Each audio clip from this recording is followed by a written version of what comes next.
కావ్యమైన భాష తిక్కన ఎర్రన కోతన శ్రీనాథుల భాష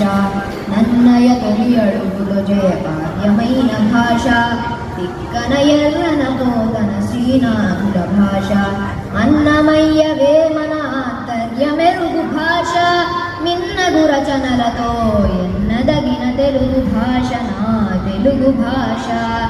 తెలుగున మాట్లాడుదాం తెలుగు పాట పాడుదాం తెలుగున మాట్లాడుదాం తెలుగు పాట పాడుదాం తెలుగు పాట వీడమంటూ ప్రతి నవ్వుదాం తెలుగు చరిత చదువుదాం తెలుగు ఘనత నెరుగుదాం తెలుగు వారమైనందుకు గర్వం